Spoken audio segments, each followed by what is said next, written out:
En GESELCA hay una fuerza muy poderosa que nos mueve a creer que todo es posible. Es la energía que viene de los corazones de la gente que como nosotros enfrenta grandes desafíos para alcanzar sus sueños. GESELCA, energía que construye futuro. Cerro Matoso lidera el fortalecimiento cultural de los habitantes vecinos a la operación minera. El proyecto involucra a niños y jóvenes en actividades artísticas y artesanales propias de los orígenes indígenas o afrodescendientes. Luis Joaquín Rojas, gobernador indígena Cabildo Centroamérica. Esto es muy importante porque nuestras tradiciones, nuestras costumbres siguen fortaleciéndose. Han venido nuestros hermanos indígenas alrededor, están muy motivados. Pienso que con Cerro Matoso, hemos tenido un buen diálogo últimamente. Él siempre muestra como que fortalezcamos nuestra cultura. La estrategia está diseñada para rescatar los valores culturales ancestrales de estas comunidades. Cerro Matoso, aliado en el Alto San Jorge.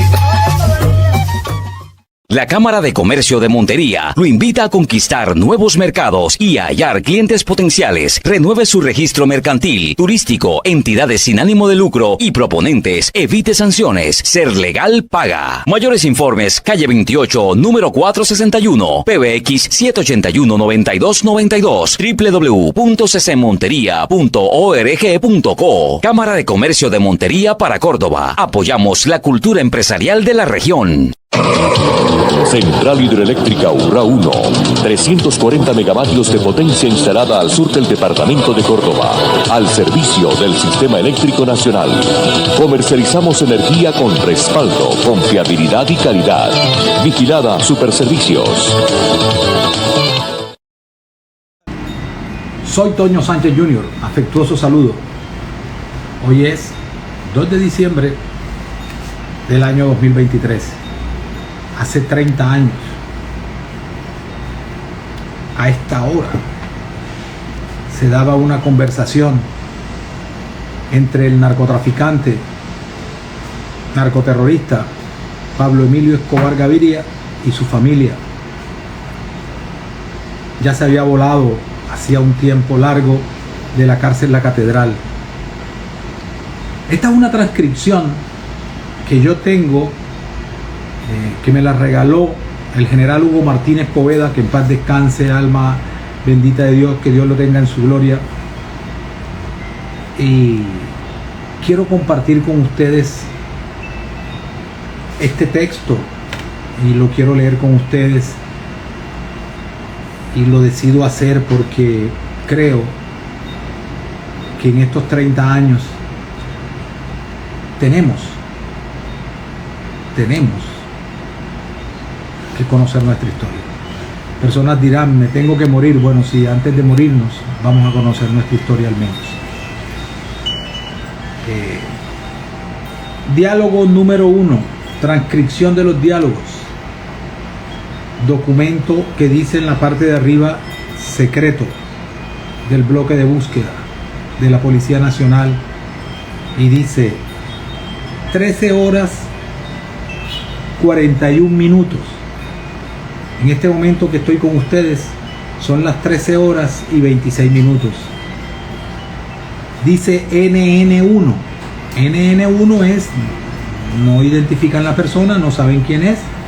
Llama a la recepción del Hotel Tequendama, Residencias Tequendama. Buenas tardes, doña Cecilia. Por favor, me comunica con la familia Escobar Henao. ¿Por qué la persona dice buenas tardes, doña Cecilia? Porque ella es la que contesta. Buenas tardes, le habla Cecilia del Residencias Tequendama. La persona vuelve y retoma el nombre de ella y lo dice por eso. Cecilia responde, ¿quién habla? NN1 dice, de parte del papá de aquí de Medellín. Cecilia se queda en silencio. NN1 dice gracias. Ahora sí habla Victoria Henao. ¿Quién es Victoria Henao? La tata, la esposa de Pablo Escobar. ¿Aló? NN1, un segundito. Victoria, bueno. Ahora sí entra a la conversación Pablo Emilio Escobar Gaviria. ¿Qué hubo? Victoria, ¿qué hubo? Pablo Emilio Escobar Gaviria, díctela. Ah, ¿qué hubo? ¿Qué más? Victoria, ¿qué hubo? ¿Qué más? Pablo Emilio Escobar Gaviria, ¿cómo amaneciste? Victoria, ahí pues, ahí bien. Vea, ¿por qué no me pueden anotar este número que es directo? Pablo Emilio Escobar, a ver, démelo. Victoria dice 342-7207. Pablo Escobar dice 342-7207. Victoria, el directo, bueno. Pablo Emilio Escobar, bueno. Victoria, bueno. Pablo Escobar, bueno, chao pues. Victoria, bueno, chao. Cuelgan y allí sigue otra llamada. 2 de diciembre del año 2003 a las 13 horas 41 minutos. 25 minutos después, ya ustedes saben lo que sucedió y lo que aconteció. Fue abatido en un techo de un edificio en un barrio del occidente de Medellín el narcoterrorista Pablo Escobar. ¿Quién comandó ese grupo? El bloque de búsqueda. Un hombre que para mí y para mucha gente ha sido uno de los más grandes oficiales que ha dado la policía de Colombia. Un hombre honesto a toda prueba, con una entereza y un carácter, y un señorazo oficial de la policía de Colombia, Hugo Martínez Poveda. Yo no recordaba que yo lo había entrevistado a los 10 años de haber acontecido esa acción.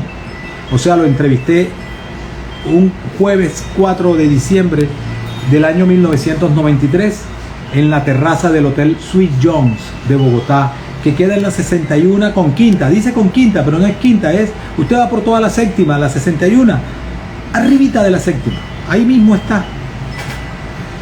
En esa terraza de ese hotel, ahí lo entrevisté. Y quiero compartir con ustedes esta entrevista y quiero leérselas completa, porque quiero estar tranquilo en mi corazón, lleno de gozo en mi corazón, de saber que he honrado a un gran oficial de la Policía Nacional y a un gran ser humano, como lo fue el general Hugo Martínez Poveda, a quien tuve la oportunidad de conocer, a quien tuve la oportunidad de ganarme su amistad, de conocer a su esposa, de conocer a sus nietos, de conocer a sus hijos, menos el hijo que lo acompañó en el bloque de búsqueda y que fue el que ubica a Pablo Escobar, su hijo Hugo, porque falleció en un accidente de tránsito viniendo de Fusagasugá hacia Bogotá.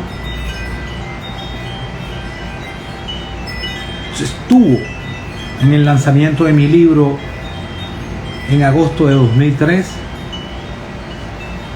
Las personas que estuvieron allí ese día en ese lanzamiento nunca supieron que él estuvo allí. Y cada vez que iba a Bogotá degustábamos un almuerzo de carne, porque era un personaje que le encantaba la carne al carbón o a la parrilla, y siempre teníamos unas largas tertulias. Y quiero hoy, este día, honrarlo recordando esta entrevista. General Hugo Martínez Poveda, abro comillas, nunca se nos quedó debiendo nada, cierro comillas. Título de la nota: la noche en que se salvó el cazador.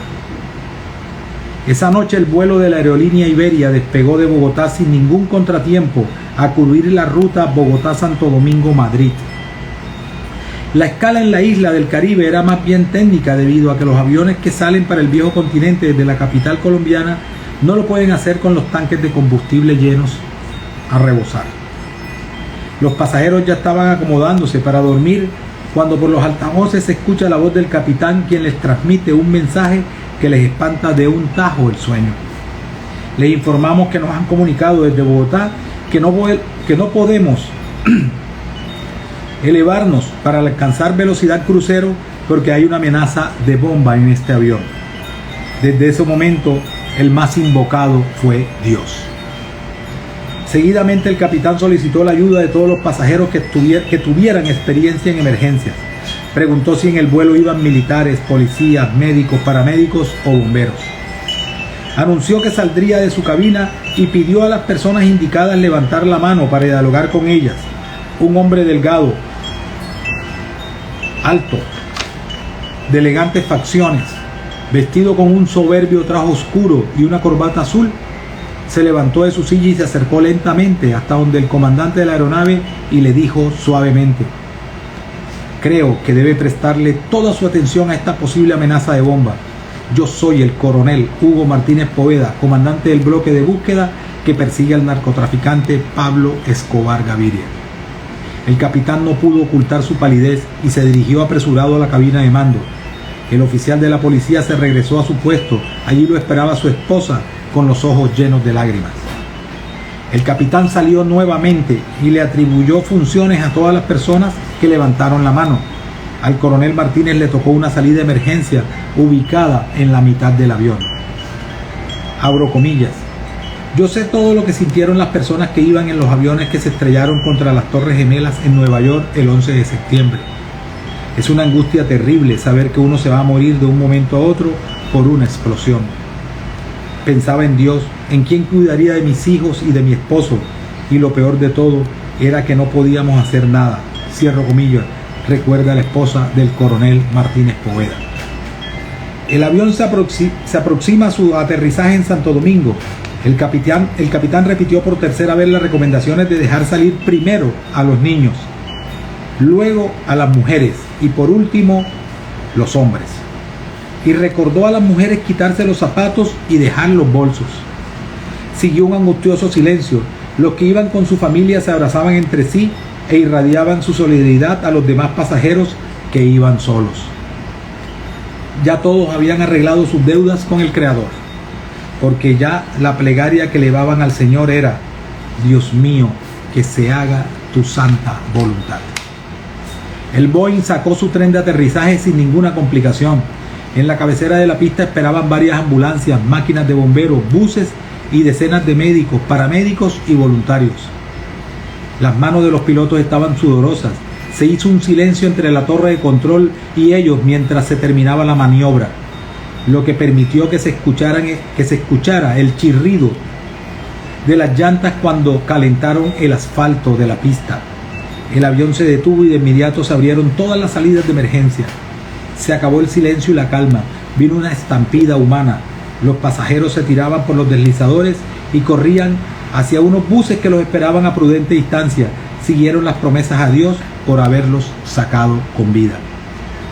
Luego miembros antiexplosivos sacaron con todo cuidado el equipaje y lo colocaron a lo largo de la pista.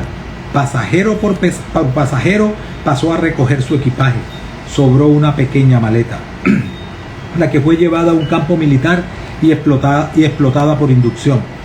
En su interior había una pequeña cantidad de explosivos, suficiente para hacer explotar el avión cuando alcanzara la velocidad crucero.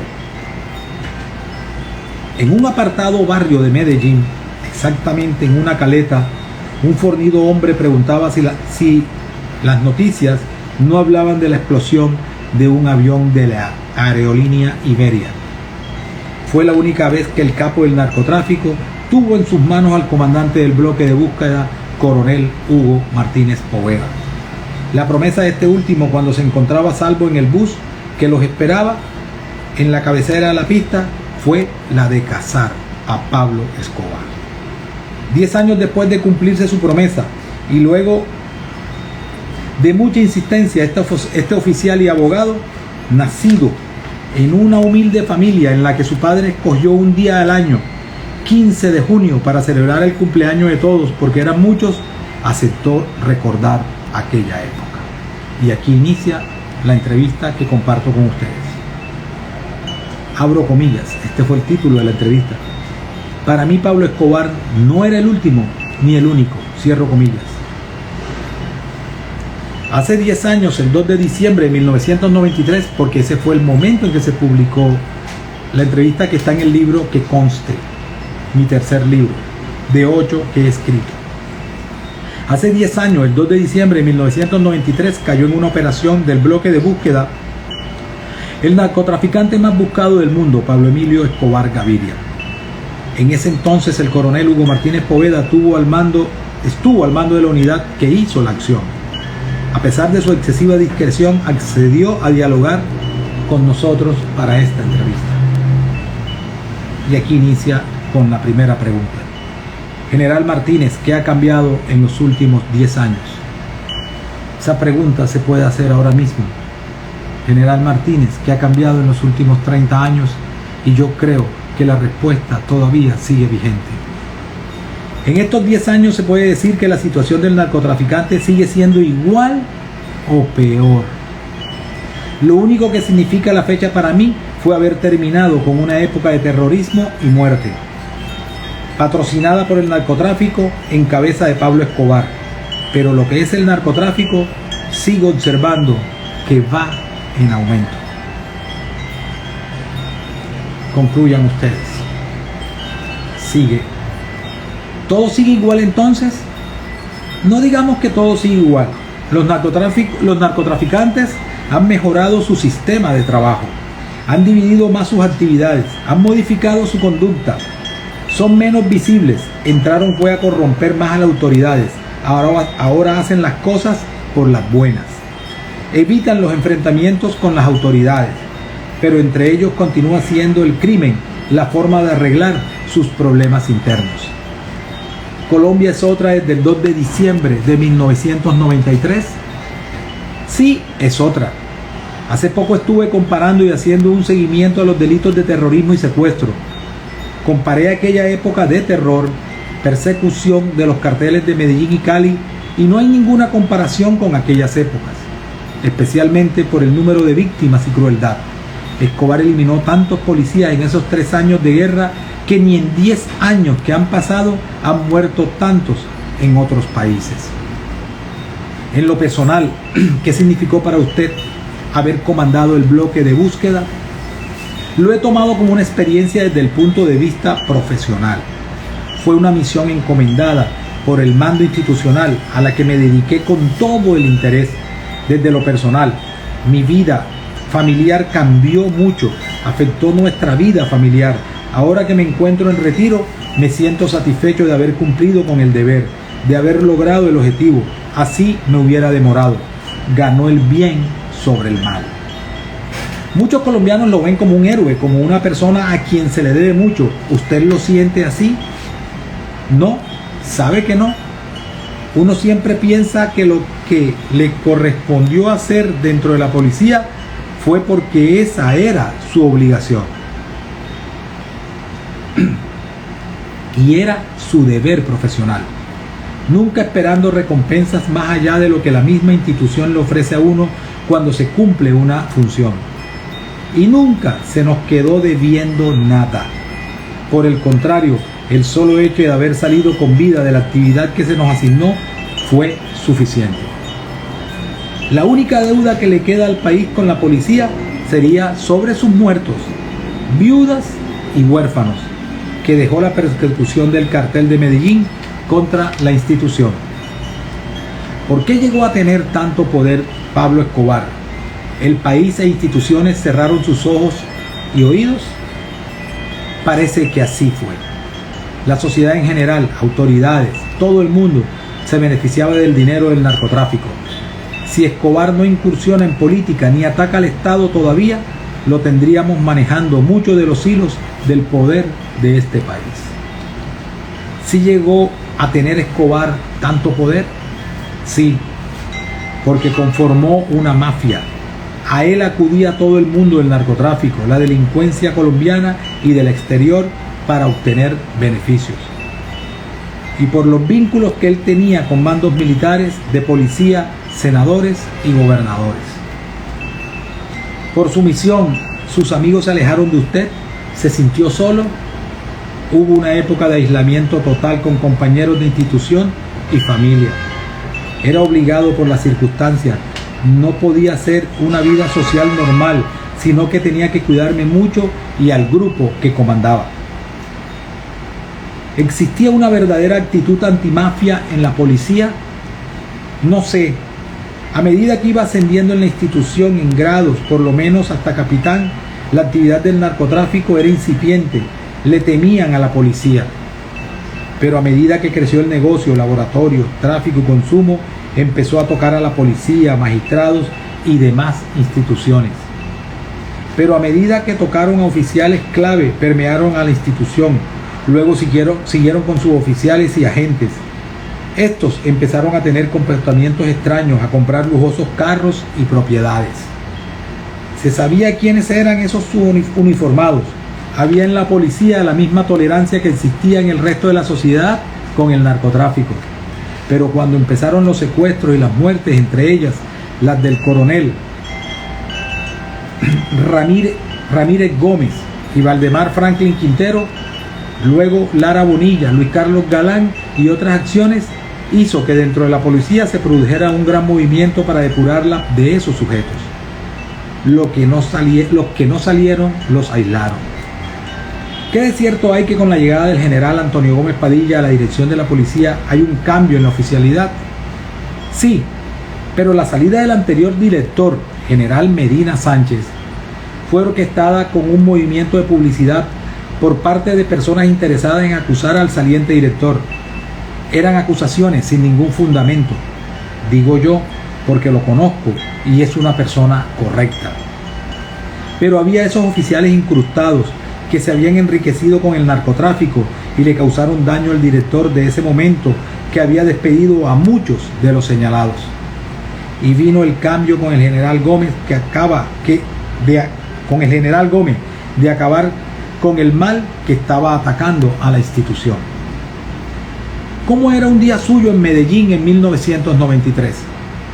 La mayoría del tiempo la pasaba estudiando los documentos, analizando la información, a repetir una y mil veces la escucha de teléfonos de informantes. Mis días se iban en eso y en vigilar a mis hombres, a aislarlos de lo externo. Salía a operar con ellos. Todas las operaciones que tenían que ver con la ubicación de Escobar las comandé personalmente. Fui responsable tanto de los fracasos como de los éxitos. ¿Usted nunca comió en un restaurante de la avenida Las Palmas en Medellín? No, no se podía.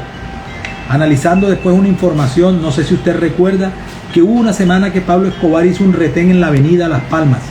Después vine a saber que alguien le informó a él que yo iba a pasar por esa avenida en algún plan privado, por lo que Pablo, según el informante, después dijo que era para recuperar armas y demostrar que tenía poder.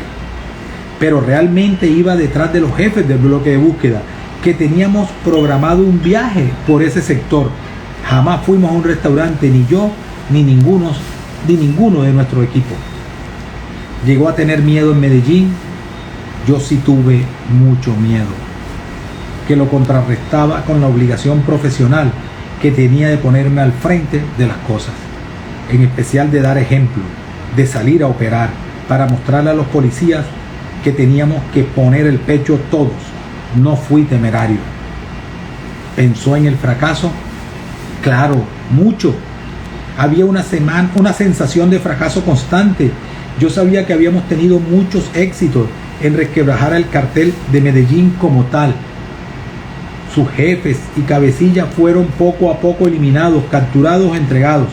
Ese éxito era reconocido por nuestros superiores y hasta por el ministro de Defensa. Reconocieron seriedad y firmeza en nuestro trabajo, pero el hecho de que no cayera Pablo Escobar hacía ver que todo lo que habíamos hecho era un fracaso, y estábamos conscientes de eso.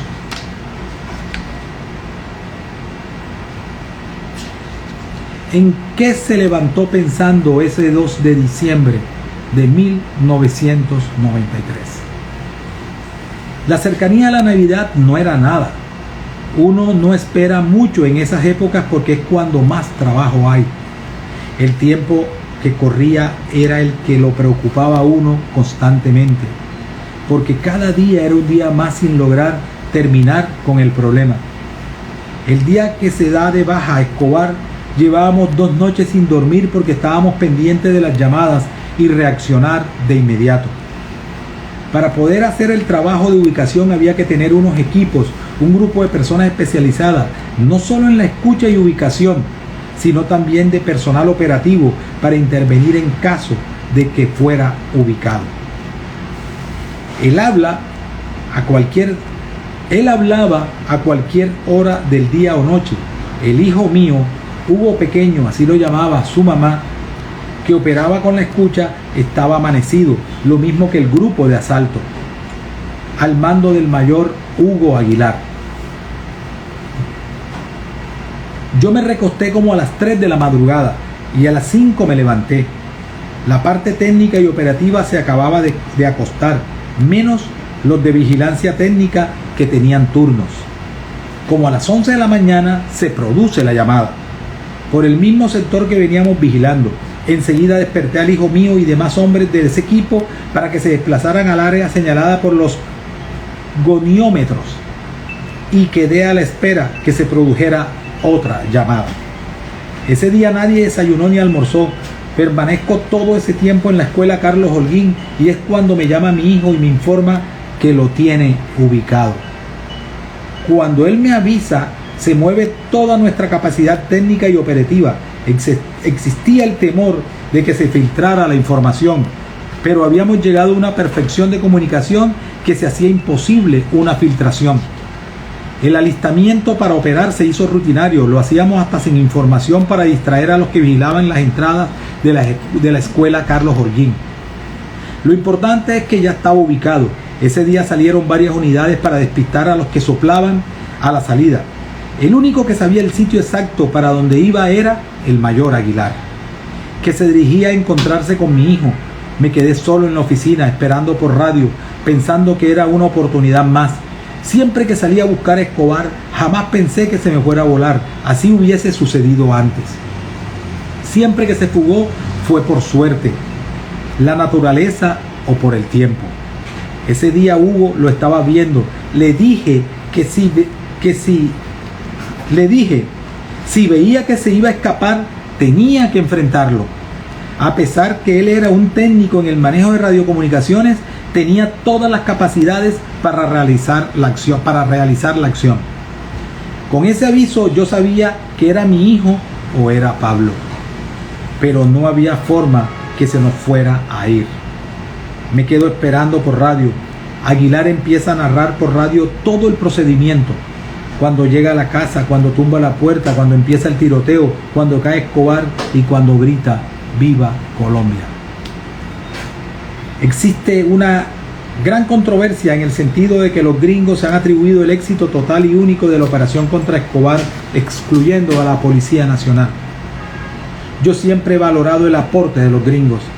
Lo más importante del gobierno americano fue haber presionado al gobierno colombiano para que se sostuviera la persecución sobre el cartel de Medellín. Era una presión que la hacían por conductos oficiales y privados. Además, aportaron recursos, adiestraron a nuestros hombres y nos ayudaron con tecnología electrónica. Todo eso ayudó a que nosotros tuviéramos la capacidad de hacerlo como lo hicimos. La operación final, la ubicación y baja de Escobar fue hecha por la Policía Nacional, pero ello no le quita de ninguna manera a los gringos su contribución. Escobar murió por el narcotráfico, pero el narcotráfico creció. ¿Cómo entender esa situación? Lo de Escobar es como una coyuntura que se da dentro de la historia del narcotráfico en Colombia, donde quisieron ponerle etiqueta y nombre a alguien, hacer responsable a una sola persona de todo lo que estaba ocurriendo, y ese fue Pablo Escobar. Había otros, y todavía los hay, que podían ser tan ricos y más traficantes que él, como se ha venido sabiendo después.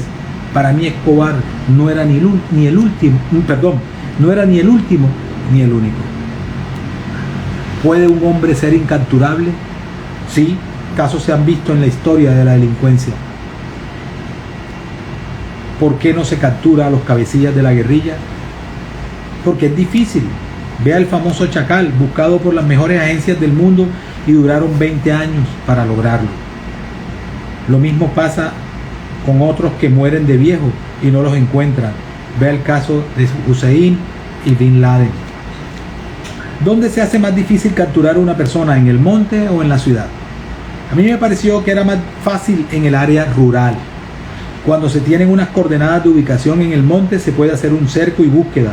Hay muy poca población, mientras que en el área urbana unas coordenadas pueden abarcar varias manzanas, barrios y muchas personas. ¿Qué se siente ser protagonista de programas en A&E Mundo, de History Channel y Discovery Channel y ser consultado por las revistas más leídas del mundo? Yo siempre he creído que el trabajo realizado por nosotros como equipo del bloque de búsqueda debe ser explotado como experiencia exitosa a nivel de formación y educación por la policía y otras instituciones que tengan que ver con esta actividad y la búsqueda de delincuentes. Por eso cada vez que hay una oportunidad de dar conferencias sobre estas técnicas a funcionarios nos sentimos a gusto, no solo yo sino todos los que participamos. Para tener éxito en la prevención del delito, los delincuentes deben saber que por más versados que sean, pueden ser capturados o dados de baja por la autoridad. Sé que usted tiene un baúl en donde guarda muchos secretos de la persecución a Escobar. ¿Lo va a abrir algún día? Risas. Yo sí tengo guardadas muchas cosas como antecedentes de mi trabajo. Cuando se me dé por escribir algo, lo abriré, pero por ahora seguirá cerrado. ¿Es un hombre feliz? Yo puedo decir que sí. Logré mucho de lo que me propuse en mi carrera. Tengo una bella familia. Felicidad que se vio afectada con la muerte de mi hijo, de Hugo, pero nuestra fortaleza familiar nos ha ayudado mucho a que continuemos unidos y esperando un futuro mejor para nuestros hijos. Yo siempre he creído en Colombia, en las autoridades. He tenido oportunidades para irme a vivir a otro país. Me lo han ofrecido, pero creo que es aquí el lugar donde se debe vivir y educar mis hijos. No todo es mal. Cuando uno está metido dentro de la institución investigando, uno solo ve delitos, violencia, todo lo malo, pero también se ven muchas cosas buenas. Hoy en mi retiro disfruto la vida, me dedico a leer, estudiar, dar conferencias y a la pesca, y a ver por mi esposa, hijos, nietos y amigos. Última pregunta. ¿El bien siempre le ganará al mal?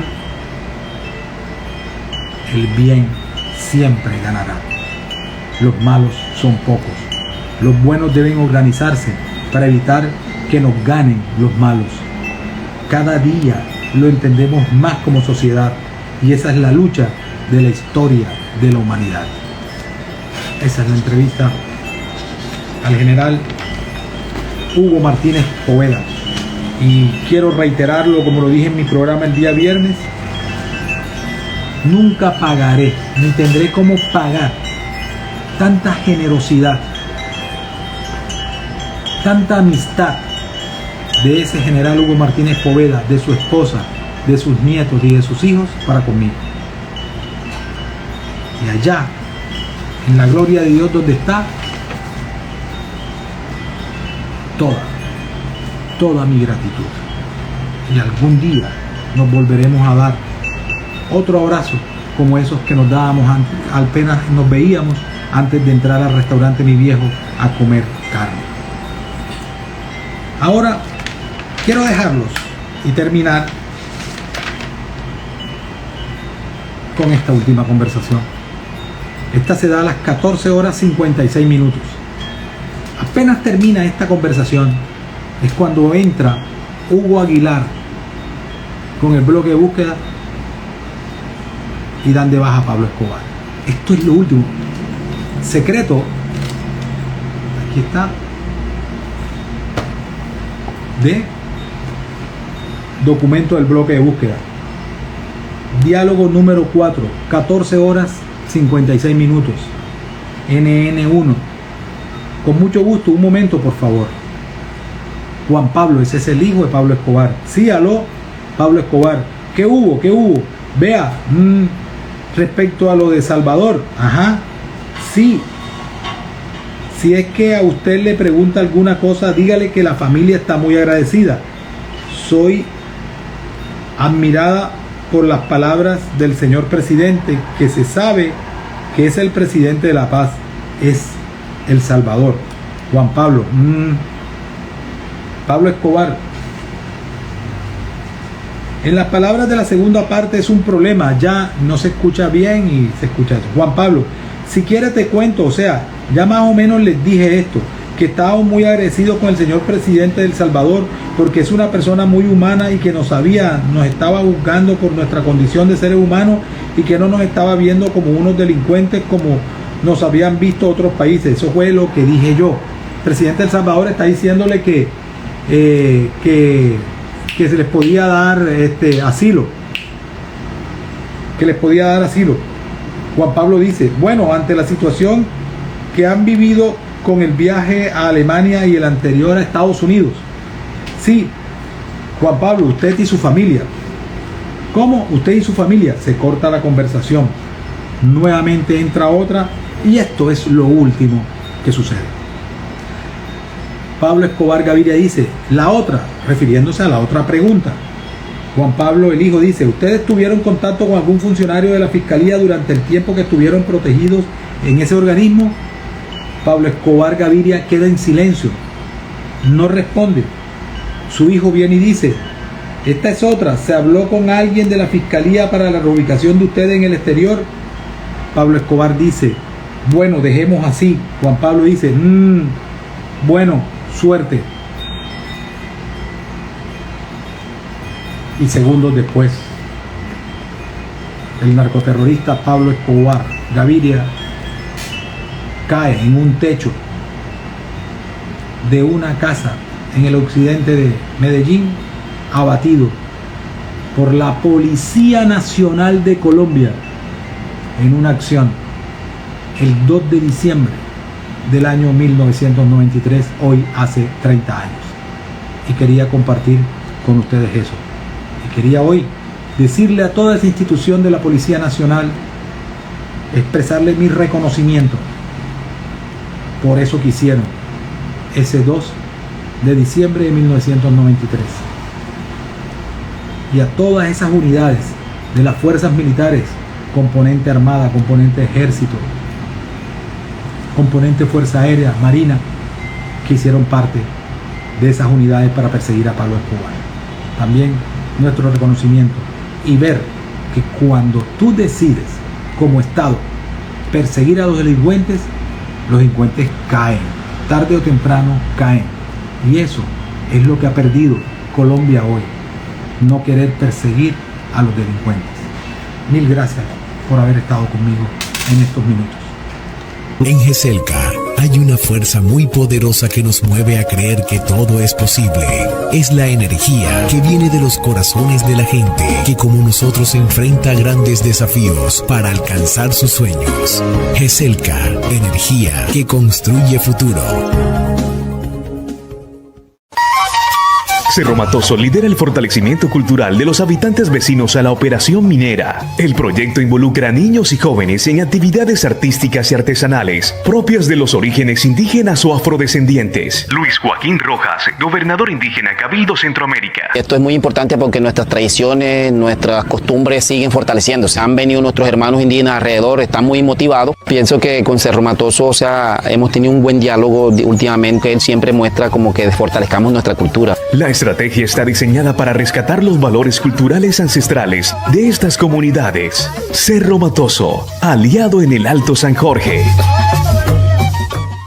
La Cámara de Comercio de Montería lo invita a conquistar nuevos mercados y a hallar clientes potenciales. Renueve su registro mercantil, turístico, entidades sin ánimo de lucro y proponentes. Evite sanciones. Ser legal paga. Mayores informes, calle 28, número 461, PBX 781-9292, www.ccmonteria.org.co. Cámara de Comercio de Montería para Córdoba. Apoyamos la cultura empresarial de la región. Central Hidroeléctrica Urrá 1, 340 megavatios de potencia instalada al sur del departamento de Córdoba, al servicio del Sistema Eléctrico Nacional. Comercializamos energía con respaldo, confiabilidad y calidad. Vigilada Superservicios.